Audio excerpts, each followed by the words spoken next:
She's not back yet. You might as well take a look in her bedroom. Has she ever disappeared before? No, never. She doesn't do this. She always texts me back. There's a rumor going around. People are saying she was afraid to come home.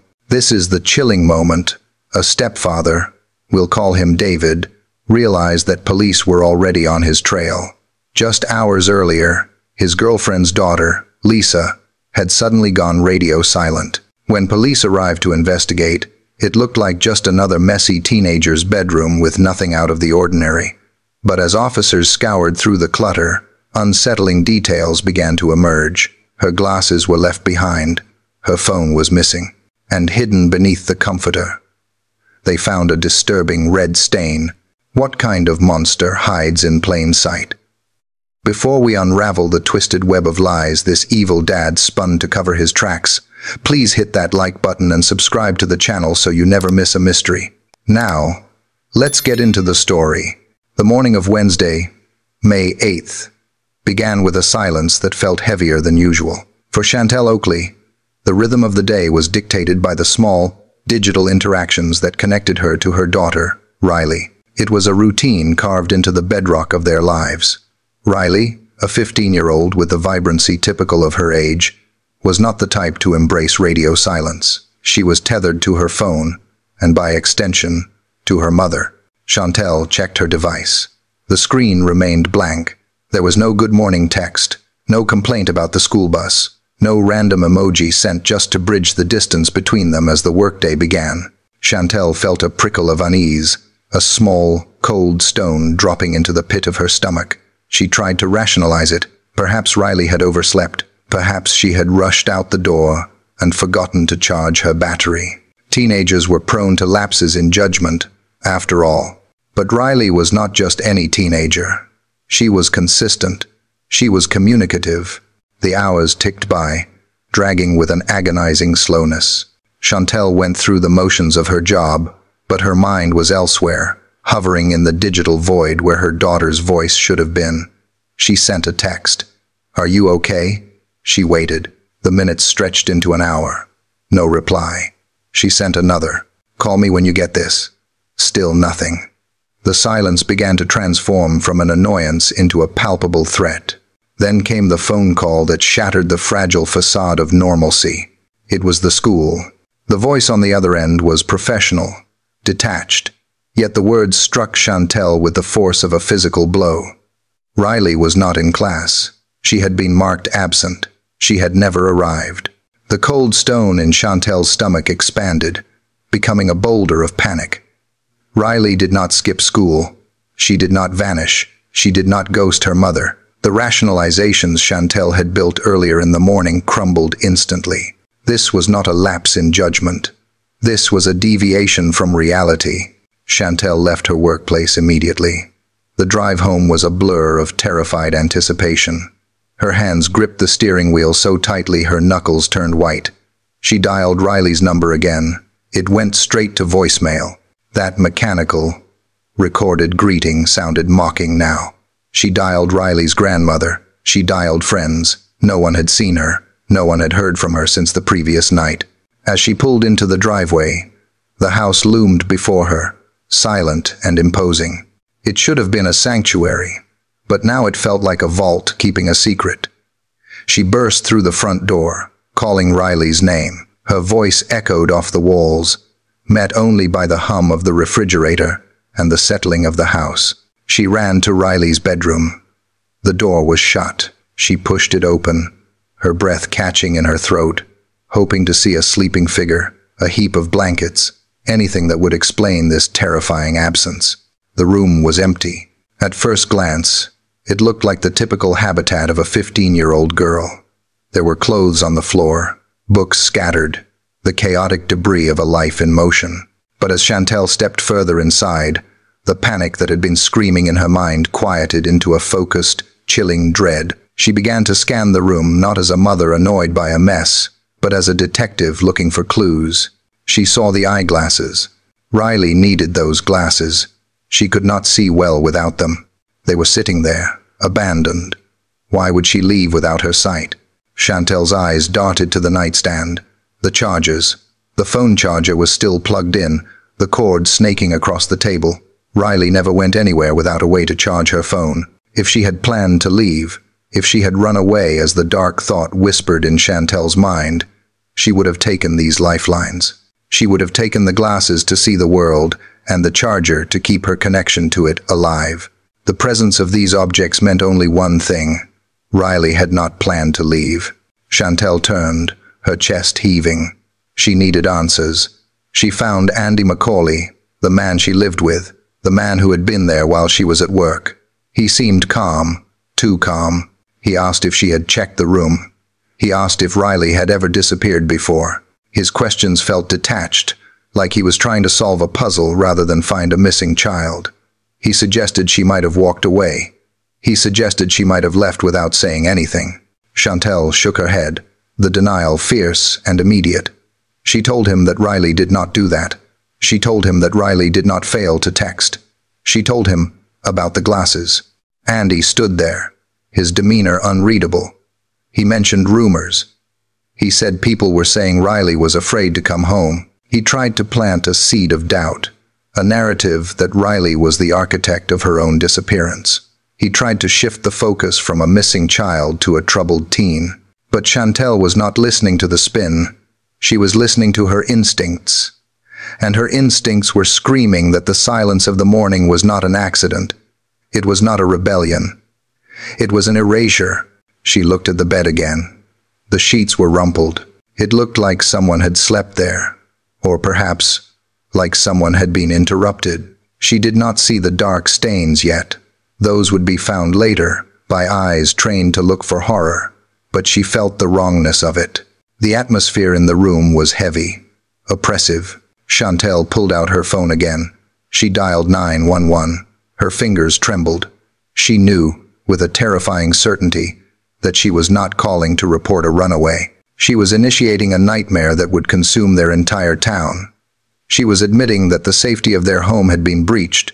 As the operator answered, asking for the emergency, Chantel struggled to find the words. How could she explain that the presence of a pair of glasses and a phone charger meant her world had ended? How could she explain that the silence was loud enough to deafen her? She spoke the words that no mother ever wants to speak. She reported her daughter missing. And as she spoke, she felt the eyes of Andy McCauley on her, watching, waiting, hiding behind a mask of indifference that she was only just beginning to see through. The investigation had begun, but the truth was already waiting in the shadows of the hallway. A disturbing secret that was about to be dragged into the light. The arrival of law enforcement marked a shift in the atmosphere of the house. It transformed from a home gripped by private anxiety into a site of official inquiry. 2 officers stepped through the entryway, their presence commanding and heavy. They did not rush. To them, this was still a welfare check, a routine procedure for a teenager who had likely extended a rebellion a little too far. They carried the weight of procedure, calm and methodical, which clashed violently with the frantic, jagged rhythm of Chantel's internal panic. Chantel led them down the hallway. The air felt thin, suffocating.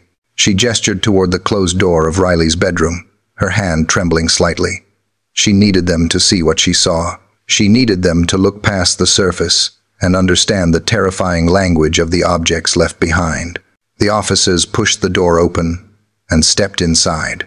To an outsider, the room appeared to be nothing more than the chaotic sanctuary of a young girl. It was a landscape of adolescence, clothes draped over chairs, school papers stacked unevenly, the general disarray of a life being lived at full speed. One officer took a step forward, his eyes scanning the clutter, likely dismissing it as typical teenage negligence. He began to ask standard questions about boyfriends, arguments, and school stress, the kinds of questions that assumed Riley had made a choice to leave. But Chantel moved past him, cutting through the assumptions. She stood in the center of the room and began to dismantle their theory with the precision of a mother who knew every inch of her child's world. She pointed to the mirror. It was a full-length mirror, usually positioned in a specific corner. Now, it was shifted, angled in a way that felt wrong, as if it had been bumped or moved during a moment of haste. Chantel explained that this was not how Riley kept her room. The mirror was out of place. It was a subtle detail, barely a few inches of difference. But in the geography of the bedroom, it was a seismic shift. It suggested movement that was not routine. It suggested a struggle against gravity, against order. Then she directed their attention to the bedside table. There lay the eyeglasses. Chantel's voice rose in pitch as she emphasized their significance. These were not reading glasses or a fashion accessory. They were essential. Riley needed them to navigate the world. Leaving them behind was not an act of forgetfulness. It was an impossibility for a girl who planned to go anywhere further than the bathroom. The glasses sat there, folded and accusations, staring up at the ceiling. Next to them was the phone charger. Chantel picked up the end of the cord and let it drop. It hit the wood with a dull thud. She explained to the officers, with desperate urgency, that a modern teenager does not run away without a power source. The phone was Riley's lifeline, her connection to her friends, her music, her world. To leave the charger was to accept silence. Riley did not accept silence. As Chantel laid out the evidence of abduction disguised as abandonment, a voice drifted in from the doorway. It was Andy Macaulay. He was leaning against the frame, watching the scene with a detachment that made the hairs on Chantel's arms stand up. He did not seem to share the frenetic energy filling the room. Instead, he offered a counter-narrative, his voice smooth and terrifyingly reasonable. He spoke to the officers, not to Chantel. He mentioned that there had been rumors. He claimed that people were saying Riley was afraid to come home. He threw the words out casually, as if he were discussing the weather rather than the safety of the girl he had lived with for years. Chantel spun around, looking at him. She denied it instantly. She told the officers that Riley had been happy, that there was no fear, no tension that would cause her to flee into the night without her vision or her power. She asked Andy what he was talking about. Andy shrugged, maintaining his cool facade. He insisted that he had heard things, vague whispers about Riley not wanting to return. He was planting a seed, trying to grow a forest of doubt where the police would get lost. He wanted them to believe that Riley was a troubled girl running from a strict home, rather than a victim taken from a safe one. The officers looked between the frantic mother and the calm stepfather. The dynamic was jarring. One officer stepped closer to the bed, finally looking past the general mess. He began to move things, lifting a book bag, shifting a pile of clothes. Chantel watched Andy. He was not helping to search. He was not looking under the bed or checking the closet. He was managing the perception of the event. He was trying to steer the investigation before it had even truly begun. His calmness was not the stoicism of a strong man. It was the stillness of someone who already knew the ending of the story. The officer near the bed paused. He had moved a pillow. The atmosphere in the room tightened instantly. The conversation about runaways and rumors died in the air. The officer did not speak immediately, but his posture changed. He became rigid, alert. He signaled to his partner.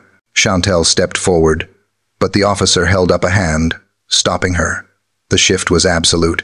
They were no longer standing in a messy bedroom. The anomalies, the mirror, the glasses, the charger, had been the prologue.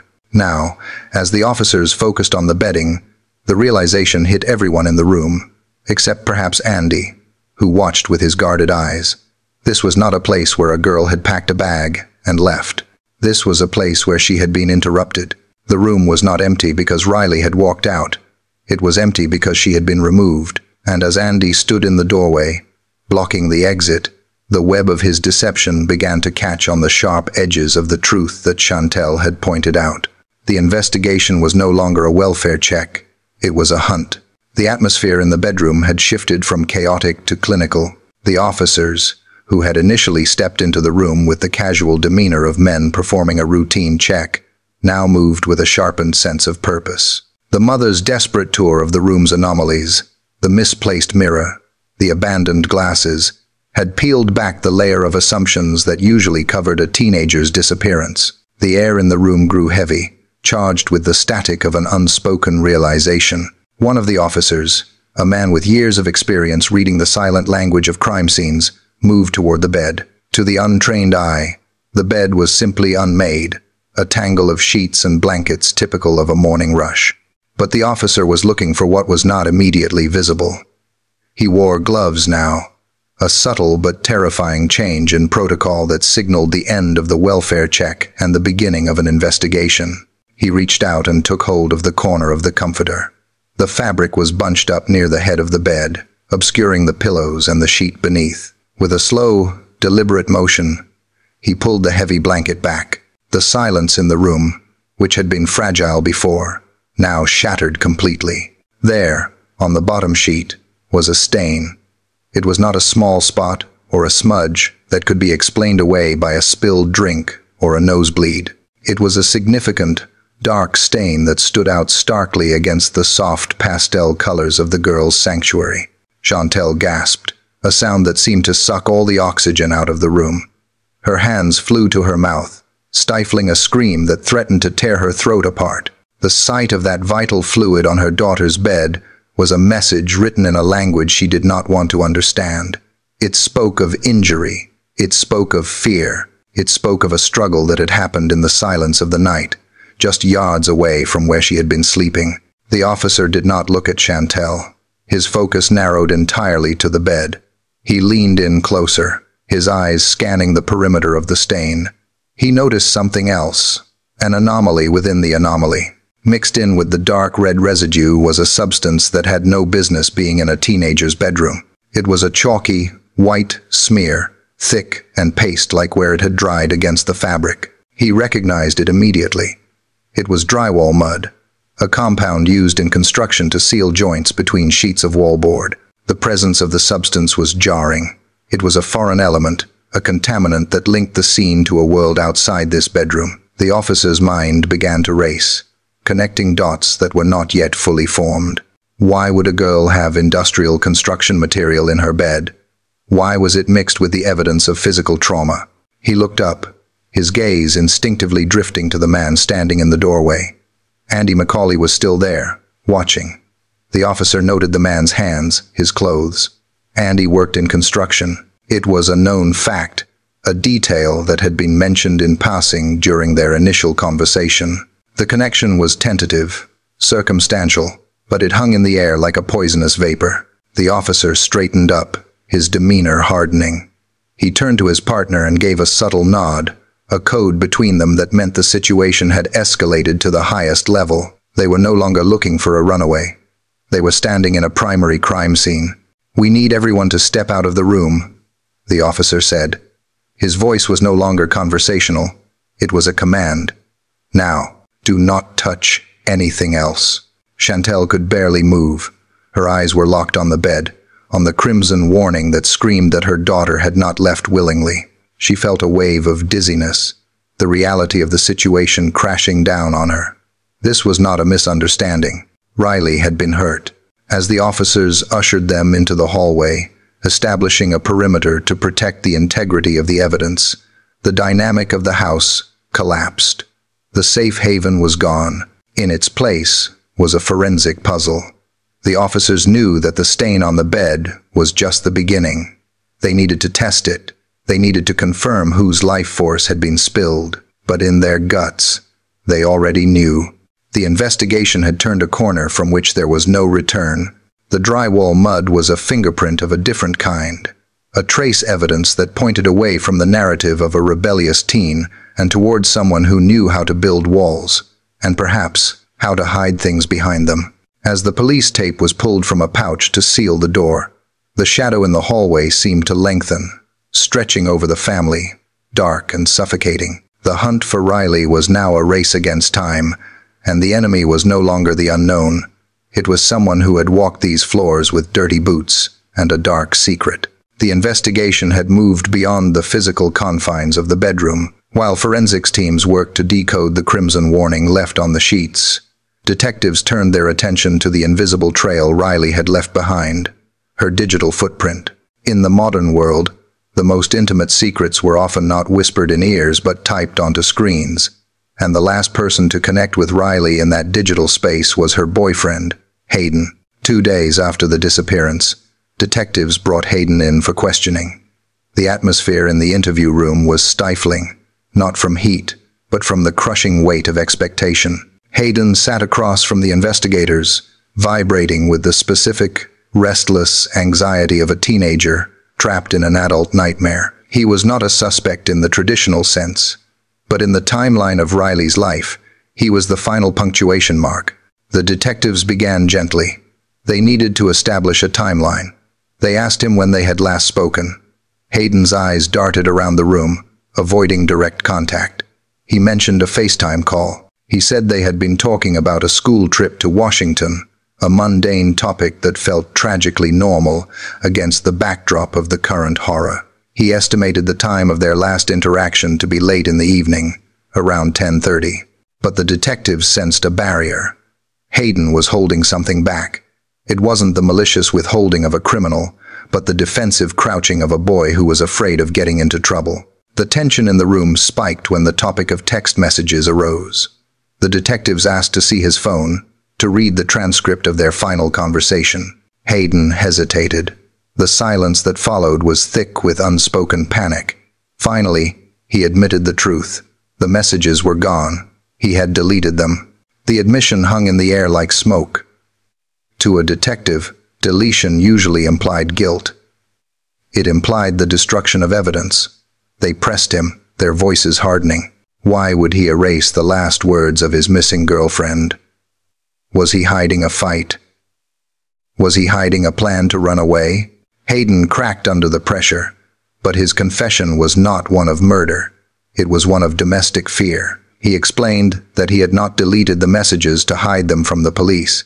He had deleted them to hide them from his mother. He described a strict household, a parent who monitored his communications, and a fear of being reprimanded for talking to a girl so late at night. It was a tragic, juvenile reason to destroy vital evidence, but it rang true with the clumsy logic of adolescence. The detectives did not care about his curfew or his mother's rules. They cared about the content of those lost messages. They needed to know what Riley had said in the moments before she went silent forever. They pressed him to remember, to reconstruct the digital ghost he had tried to banish. Slowly, the memory came out, and it chilled the detectives to the bone. Hayden revealed that the conversation had shifted abruptly from school trips to something far more immediate and terrifying. Riley had not just been saying goodnight. She had been reporting a threat in real time. He told them that Riley had texted him saying she was scared. She had been on FaceTime, the video feed live, when someone had entered her room. She had typed the words frantically, unable to speak them aloud for fear of being heard by the intruder. The text message was specific. It did not say someone was there. It said he was there. Hayden recounted the message. Riley had written that Andy was in her room. She said he was pacing. She said he would not leave. She said she was afraid to go to sleep because he was still there, lingering in her personal space, violating the sanctuary of her bedroom. The revelation hit the investigation like a shockwave. This was the missing piece of the psychological puzzle. It dismantled the theory of the runaway completely. Riley was not planning an escape. She was paralyzed by an intrusion. The digital ghost of that text message pointed a direct, accusatory finger at the man sleeping down the hall. The detectives realized that while Andy McCauley had been playing the role of the concerned stepfather, pretending to be baffled by her disappearance, he had actually been the source of her final terror. The timeline snapped into focus. The messages proved that Andy had access, opportunity, and, most disturbingly, that his presence had elicited a primal fear in the victim mere hours before she vanished. Hayden's deletion of the messages had nearly buried the truth, but his memory had dug it back up. The interview concluded not with an arrest of the boy, but with a terrifying clarity about the man back at the house. The shadow in the hallway now had a name, and the detectives knew that the person Riley feared most was the one who had tried to convince them she had simply walked away. The digital ghost had spoken, and it was screaming for justice. The investigation now turned its full, unblinking gaze toward the man who had been sleeping just down the hall from where Riley vanished. Andy McCauley sat before the detectives, not in handcuffs yet, but certainly in the hot seat of suspicion. He presented himself as the concerned stepfather, the stable figure in a chaotic situation, but the detectives were listening for the music behind the words, looking for the discord in his symphony of innocence. Andy began to construct his fortress of an alibi. He spoke with a practiced ease, detailing his movements on the morning of the disappearance. He told the investigators that he had left the house incredibly early, long before the sun had breached the horizon. He claimed to have departed for work between 4 and 5 in the morning. His story was simple. He woke up, he got into his truck, and he went to his job site to earn a living. He painted a picture of a mundane, hard-working morning that left no room for dark deeds.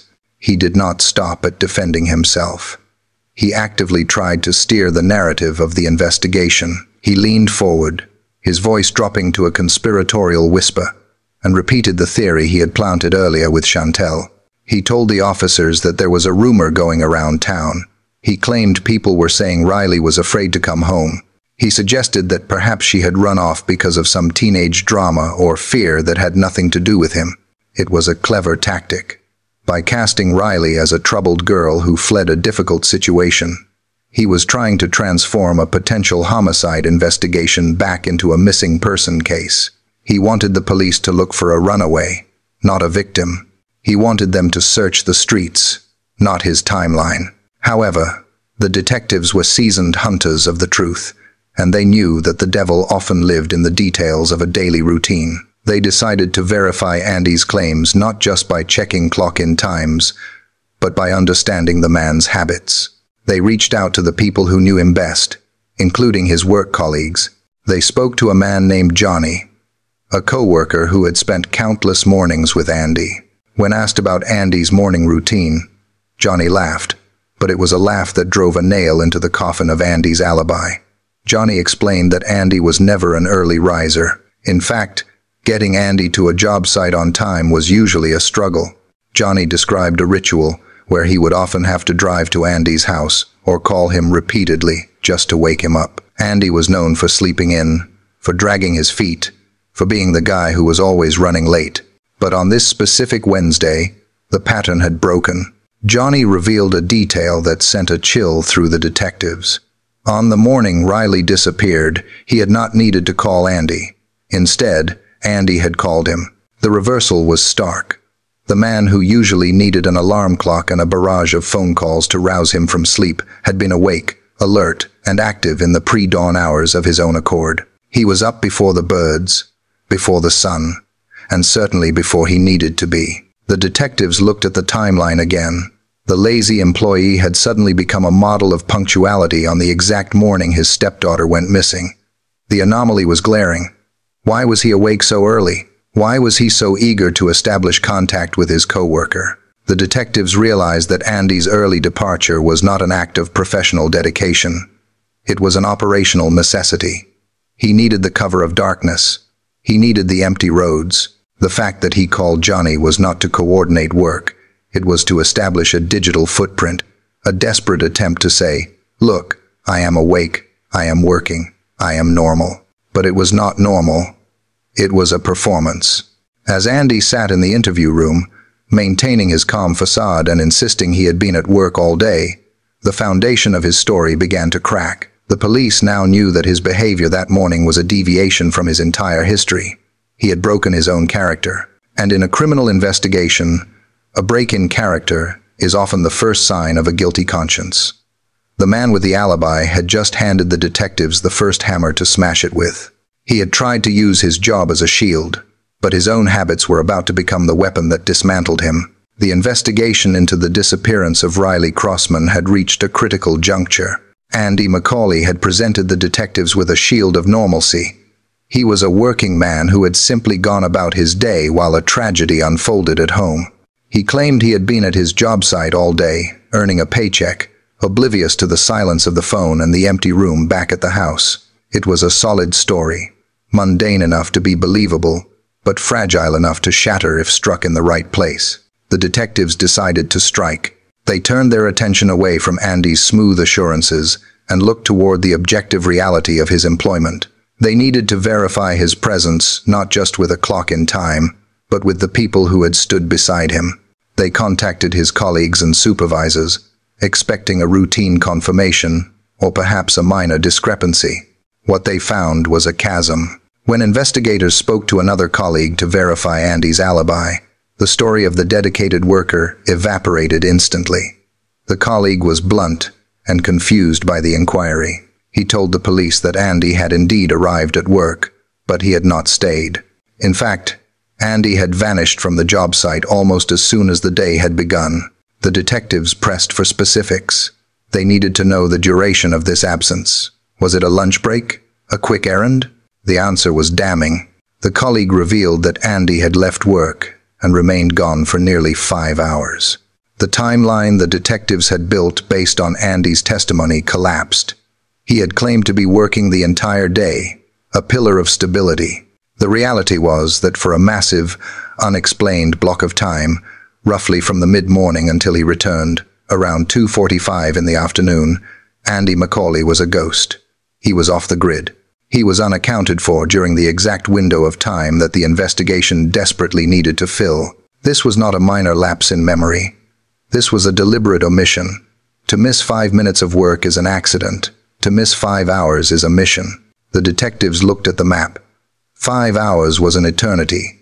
It was enough time to drive a considerable distance. It was enough time to return to the house on the pretext of checking on something. It was enough time to move something, or someone, that did not want to be moved. The realization shifted the entire weight of the case. Until this moment, Andy had been a person of interest, largely because of proximity and the unsettling text messages. Now, he was a man caught in a lie of significant magnitude. Why would he lie about leaving work? If he had simply gone to the store or run a personal errand, why hide it? The only reason to erase 5 hours from a timeline is if those 5 hours contained actions that could not be justified to a jury. The detectives knew that Andy had lied to them. The red flag was now waving violently. The man who had sat in the interview room, playing the role of the confused stepfather, had actually been a man scrambling to cover his tracks. He had returned to work late in the afternoon, appearing disheveled and frantic, acting as if the day had been normal, hoping that his return time would serve as a bookend to a story that had no middle chapters. But the middle chapters were where the truth lay. The detectives now had a window of opportunity that was wide open. They realized that while Chantel was at work and Riley was supposedly at school, Andy had the freedom of the day. He had a vehicle. He had a head start. And now, thanks to the honest testimony of a coworker who refused to cover for him, he had a massive hole in his alibi that no amount of smooth talking could fill. The investigation pivoted. They no longer needed to ask if he had the opportunity. They knew he did. The question now was not where he said he was, but where he actually went during those 5 hours of silence. The hunt for Riley was now inextricably linked to the hunt for Andy's movements on that Wednesday. The alibi was dead. The suspect was real, and the clock was ticking backward, demanding to know what happened in the missing hours of the afternoon. The interrogation room felt smaller now. The air was thick with the silent pressure of the unasked question. The detectives had returned from verifying the alibi, and they carried with them the heavy ammunition of the truth. They sat across from Andy McCauley, watching him with the predatory patience of hunters who had just spotted a limp in their prey's gait. They knew he had lied about being at work all day. They knew about the 5-hour gap. Now, they waited to see how he would try to fill it. They dropped the revelation calmly. They told him, without malice but with absolute certainty, that they knew he had left the job site. They knew he was not fixing shelves or painting walls for the entire day as he had claimed. The statement hung in the air, a direct challenge to the reality Andy had tried to construct. Andy did not panic. Instead, a shift occurred behind his eyes. It was a rapid, internal calculation, the mental gymnastics of a man realizing his first line of defense had been breached. He understood immediately that he could no longer claim to be the diligent worker. The physical evidence of his absence was irrefutable. He needed a new story, and he needed it fast. He needed a lie that felt like the truth. Something shameful enough to explain his secrecy, but innocent enough to save him from a murder charge. He decided to pivot to a lesser evil. He leaned forward, his posture softening into a performance of reluctance and shame. He looked at the detectives, offering a wry, conspiratorial grimace. He admitted that, yes, He had lied. He had not been at work the whole time. But, he insisted, the reason for his deception was not violence. It was vice. Andy spun a new narrative. He claimed that the missing 5 hours were not spent harming Riley, but were spent dealing with a substance issue. He told the investigators that he had left work to buy illegal substances. This was his disturbing secret, he implied. Not that he was a killer, but that he was an addict. He filled the silence with details, trying to give the lie texture and weight. He claimed he had gone to a relative's house, specifically a cousin, to buy the substances. He described leaving the job site, driving to the location, and making the transaction. He then claimed he went to a park, a secluded spot where he could consume the narcotics in peace before returning to the responsibilities of the day. It was a strategic masterstroke, or so he thought. By confessing to a drug-related offense, Andy was trying to offer the police a victory. He was giving them a crime to solve. He was handing them a reason for his erratic behavior, his early morning wakefulness, and his disappearance from work. He was banking on the hope that the detectives would look at him and see a man with a substance abuse problem, a screw-up who was trying to hide his habit from his girlfriend and his employer, rather than a predator hiding a body. He even feigned a fear of Chantel finding out.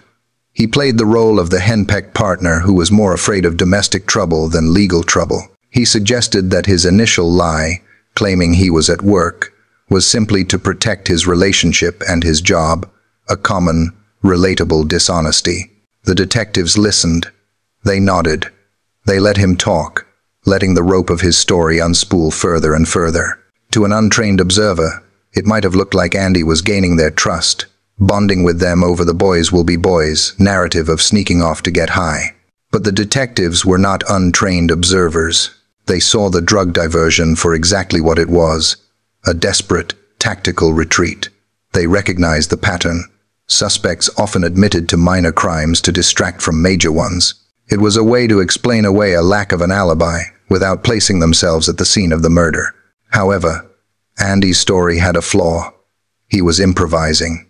He claimed he went to get more drugs because he had run out. But the detectives remembered the interview with Johnny, the colleague Andy claimed to be partying with. Johnny had not mentioned a shortage. In fact, Johnny had implied they had plenty of supplies. As Andy continued to weave his tale of drug deals and park visits, he believed he was steering the ship away from the storm. He thought that by painting himself as a drug user, he was painting over the image of a murderer. But he failed to realize that in admitting he had left work, he had removed the only barrier between himself and the crime scene. He had placed himself in a vehicle, on the road, with hours of free time, on the very day Riley vanished. The drug story was not an alibi. It was an admission of opportunity. The trap was not opening. It was closing.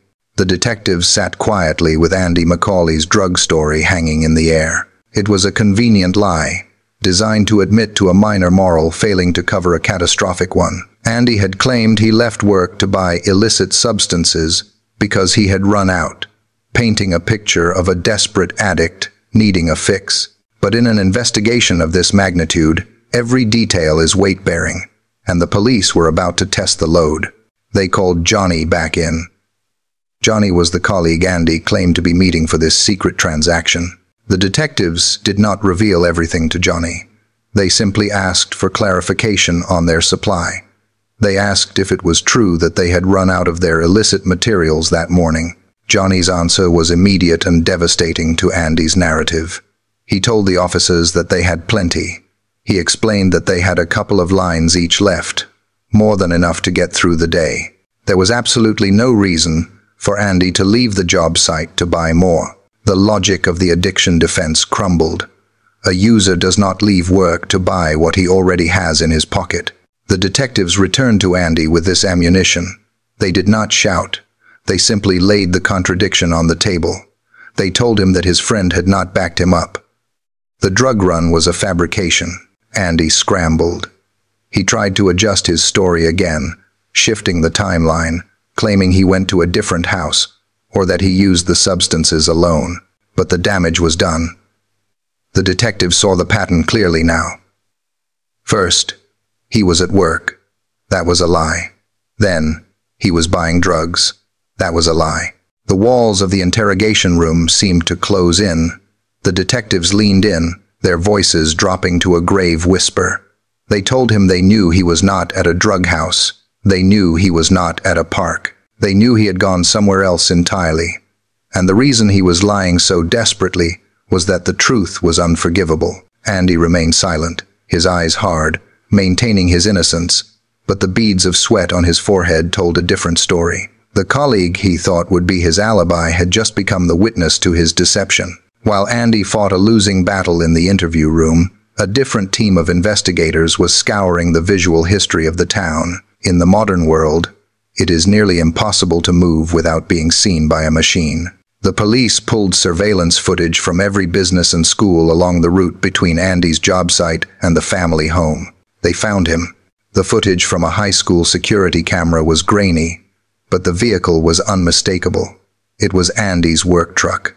The timestamp was damning. It showed the truck traveling along Route 9, heading away from the job site and directly toward the house where Riley had been sleeping.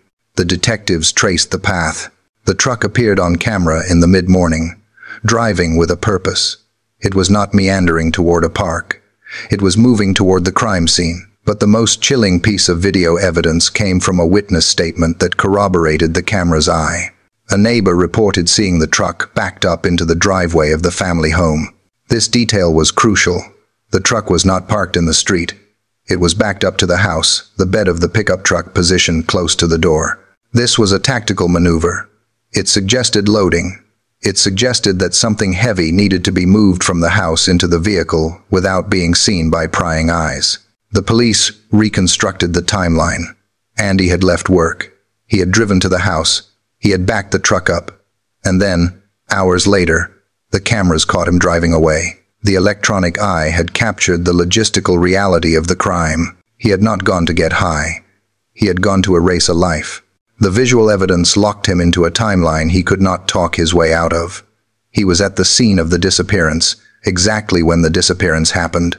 The investigation had moved from a missing person case to a homicide inquiry, even though they had not yet found Riley. The realization that she was likely gone settled over the town like a dark cloud. The community mobilized. Volunteers, friends, and family combed the woods, refusing to give up hope, even as the odds grew longer. But the police were no longer searching randomly, guided by the GPS data from Andy's phone, which he had claimed to leave at home, but which had pinged towers along a specific route, and the sightings of the truck. They narrowed their focus.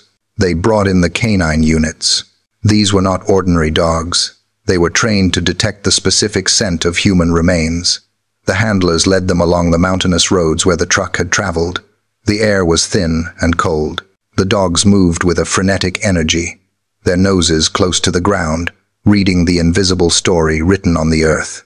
The narrative of the search shifted from frantic energy to a slow, dreadful march. Chantel waited by the phone, her hope eroding with every hour that passed without news. The police kept her informed, but their tone had changed. They were no longer promising to bring Riley home. They were promising to find her. The dogs led the search team off the main road, down a steep, wooded embankment. It was a place of isolation, a spot where someone would go if they wanted to hide a secret forever. The team moved slowly, fighting through the underbrush. The tension was unbearable.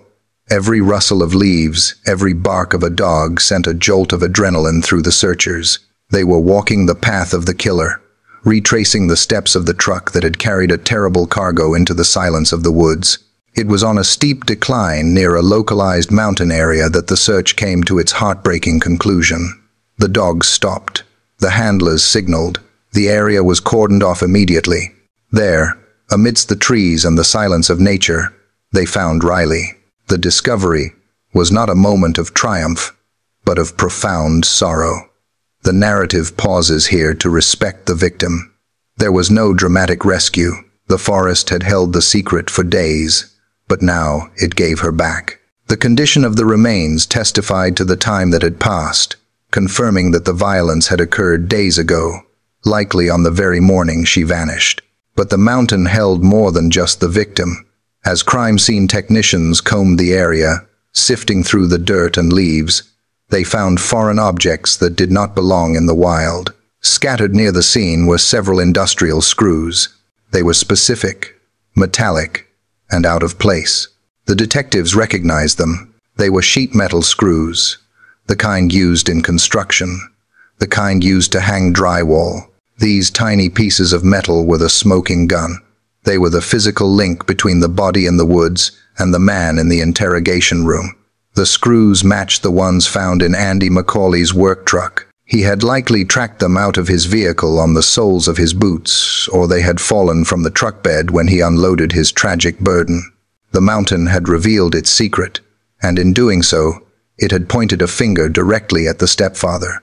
With the recovery of Riley, the case transitioned from a search to a scientific prosecution.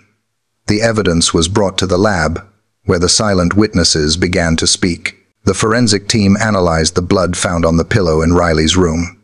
The DNA results were conclusive. It was Riley's blood, but it was mixed with the DNA of Andy McCauley.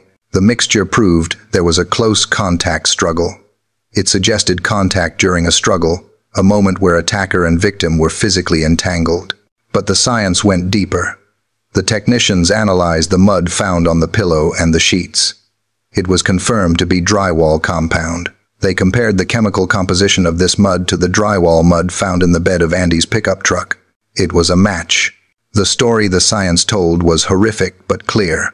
Andy had come from work, covered in the dust of his trade. He had entered the room. A struggle ensued. The drywall mud from his clothes or his hands had transferred to her pillow. The screws found near her body had come from his vehicle. The biological and industrial evidence wove a net that was impossible to escape. The medical examiner also weighed in. While the exact cause of the ending of her life was difficult to determine due to the time that had passed, the forensic evidence on the bedding suggested she had been deprived of air.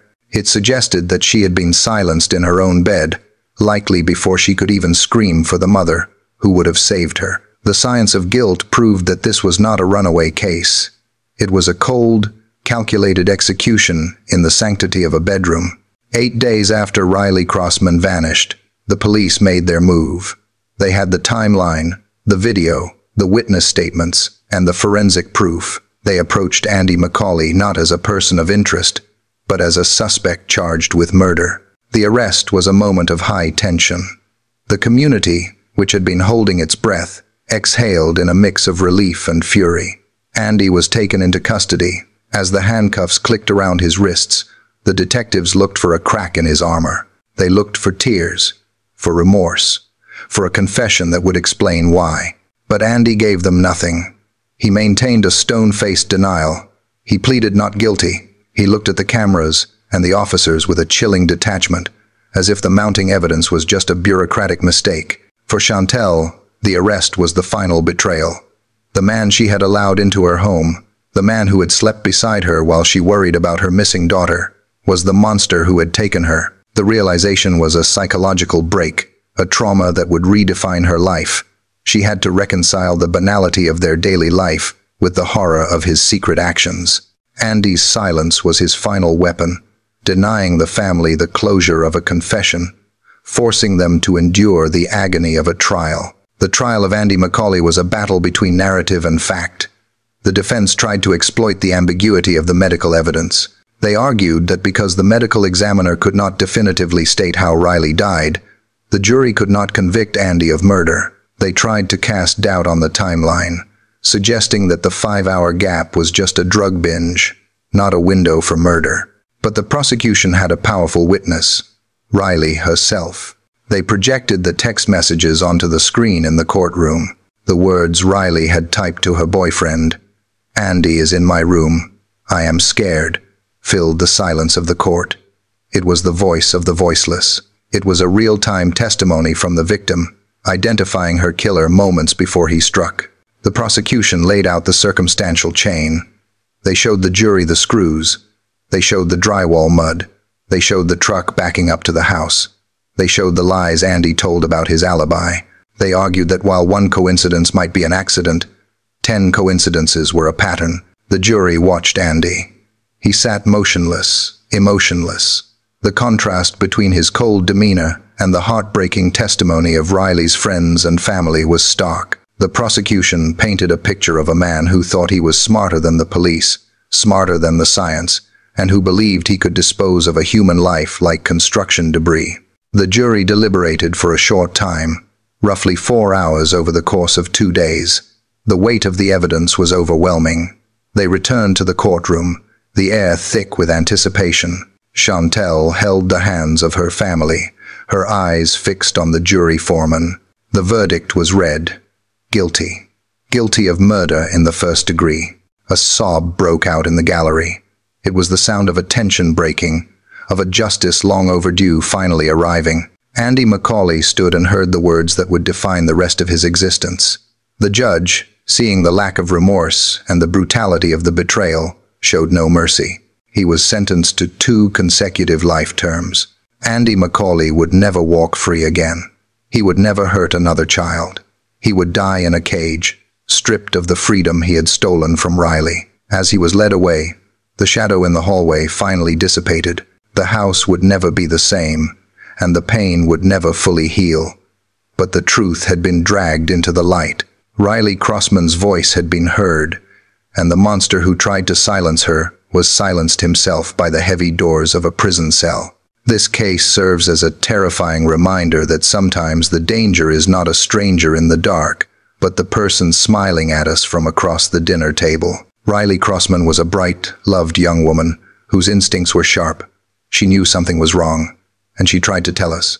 It is a tragedy that her warning came too late to save her, but her words ultimately ensured that her killer faced justice. Thank you for joining me for this difficult but important story. Please remember to respect the family and friends of Riley as they continue to heal from this unimaginable loss. If you found this story compelling, please consider subscribing to the channel for more investigations into the shadows of the human experience. Stay safe, trust your instincts, and I will see you in the next video.